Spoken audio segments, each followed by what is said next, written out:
दोस्तों आज की सच्ची घटना है हरियाणा के जिला रोहतक की, जहां पर 20 साल का इकलौता बेटा अपने प्यार के चक्कर में अपने माता पिता, बहन और नानी की गोली मारकर हत्या कर देता है। आपको यह जानकर हैरानी होगी कि यह लड़का प्यार भी एक लड़के से करता है। तो नमस्कार दोस्तों, स्वागत है आपका आज की सच्ची घटना में। दोस्तों ये बात है 21 अगस्त 2021 की। एक 20 वर्ष का अभिषेक नाम का लड़का हरियाणा के रोहतक जिले में रहता है, जिसके पिता का नाम बबलू मलिक होता है, माँ का नाम संतोष मलिक। अभिषेक की एक बहन भी होती है जिसका नाम तनु मलिक होता है। अभिषेक के पिता प्रॉपर्टी डीलर का काम करते हैं। जब अभिषेक बीए करता होता है तब उसे एक लड़के से प्यार हो जाता है। भाई सभी लड़कों को लड़कियों से प्यार होता है, लेकिन यहाँ पर अभिषेक मलिक को एक लड़के से प्यार हो जाता है। अक्सर अभिषेक का दोस्त उसके घर उससे मिलने के लिए आता रहता है और वो दोनों फिजिकल रिलेशनशिप बनाते हैं। जब उसके संबंध के बारे में अभिषेक की बहन तनु मलिक को पता चलता है तो उसकी बहन उसकी शिकायत अपने पापा से कर देती है। इस बात को लेकर अभिषेक के पिता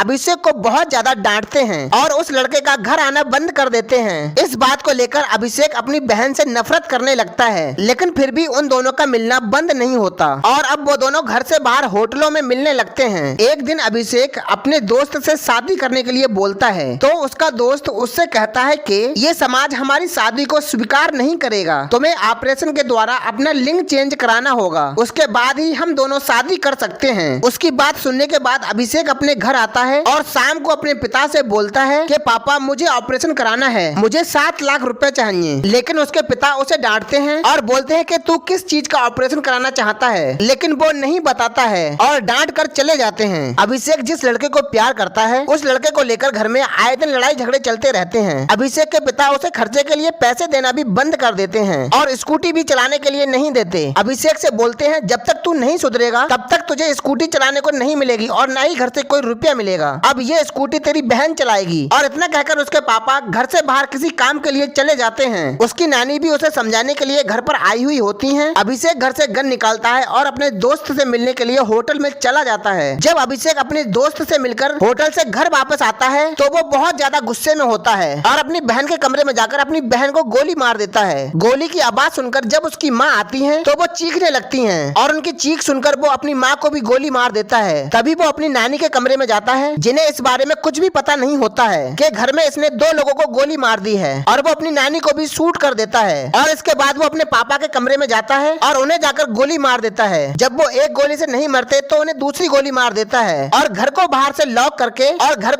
लॉक करके होटल में अपने दोस्तों से मिलने चला जाता है। जब वो होटल से घर वापस आता है तो करीब 5 बजे का समय रहा होगा। पहले वो गेट को खटखटाता है कि उस पर कोई शक ना करे और फिर उसके बाद अपने मामा को फोन लगाता है। मैं कई बार बेल बजा चुका हूँ लेकिन अंदर से कोई गेट ही नहीं खोल रहा है, पता नहीं घर वाले कहाँ चले गए हैं, क्या आपके घर आए हैं? तो उसके मामा बोलते हैं कि वो लोग तो यहाँ नहीं आए हैं, घर पे ही देखो, घर पर ही होंगे। और इतना कहकर फोन काट देता है। जब वो दीवार से कूदकर घर के अंदर जाता है तो गेट खोलकर जोर जोर से रोने लगता है। आसपास के लोग इकट्ठे हो जाते हैं और 4 लाशें देखकर सब लोग हैरान हो जाते हैं। जब उसकी बहन को देखा जाता है तो उसकी बहन में थोड़ी सांसें चल रही होती हैं। लोग पुलिस को इन्फॉर्म करते हैं। उसकी बहन को सिटी हॉस्पिटल में एडमिट कराया जाता है, लेकिन उसकी बहन हॉस्पिटल में ही दम तोड़ देती है। जब उन तीनों की लाशों को पोस्टमार्टम के लिए भिजवाया जाता है तो अभिषेक बहुत जोर जोर से रोता है और बोलता है कि एक बार मुझे मेरे मम्मी पापा को दिखा दो, और बोलता है कि मुझे एक बार मेरे मम्मी पापा को दिखा दो। अभिषेक की हालत देखकर पुलिस वाले अभिषेक से ज्यादा पूछताछ नहीं करते हैं। अगले दिन पुलिस आसपास के लोगों से पूछताछ करती है, लेकिन कोई भी सुराग नहीं मिलता है, क्योंकि जहाँ पर वो रहते थे वहाँ पर उनका किसी से भी लड़ाई झगड़ा नहीं था। पुलिस को समझ नहीं आ रहा था कि इन लोगों को मारा है तो मारा किसने है। जब 5वें दिन अभिषेक से पूछताछ की जाती है तो वो बहकी बहकी बातें करता है। उसे डर लगता है कि कहीं मैं फंस ना जाऊं। अभिषेक की बातें सुनकर पुलिस वालों को शक हो जाता है कि इस केस से अभिषेक का कुछ न कुछ लेन देन है। फिर अगले दिन पुलिस अभिषेक को पूछताछ के लिए बुलाती है तो उस दिन वो कुछ और बताता है। पुलिस को शक हो जाता है कि